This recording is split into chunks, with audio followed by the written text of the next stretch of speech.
Kenrick Thomas on Infused TV with Daniel Campbell from American Top Team Puerto Beach. How you doing, Ken?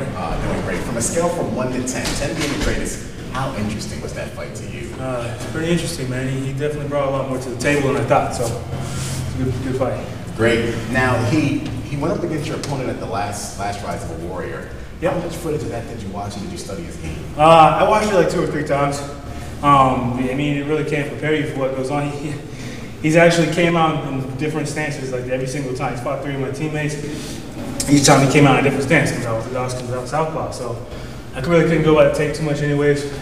And I trained consistently like year round, so I mean, there wasn't really anything I could change anyways. Tell me about the last 10 seconds of that round. I wasn't sure who, I never know where I stand in the fight. Even when I'm doing really well, I still feel like it's always tied or I'm not losing. So, I just figured, all or nothing and, try and make an impression on the crowd and on the judges. So I just went all out. Now, I saw you pressured him. He really couldn't stand. And that standing 8 count was, that was a huge hit you landed. Yeah, it was a jab too. It was weird. That was a jab. So I really thought I was going to put him away shortly after that because that was just my jab. And so I was just waiting for the right time to throw my right and couldn't really find it because he's a little wild. So moving out, he's always throwing real hooks wide. So I couldn't really find time on my way in and out. So I just had to be real patient and keep trying to pick him apart. Yeah, what you call has been trying to teach him how to, fix up his stance a little bit. Right. Now, when you look at it in the second round, he was throwing a lot of punches. Were those punches hard or were those? No, he was throwing hard, but the way I feel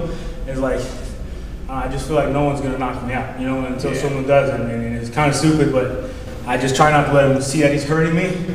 If he is landing a couple punches, none of them really hard. Maybe two of them were hard. These are good punches, but it wasn't in those flurries that it was like just when he happened to throw overhand and caught me, I think twice. Like he had me hurt, but I was able to keep moving around and circling around and recover. So his punches weren't really that hard. They look good. Great. Kenrick Thomas, Daniel Campbell, Infused TV.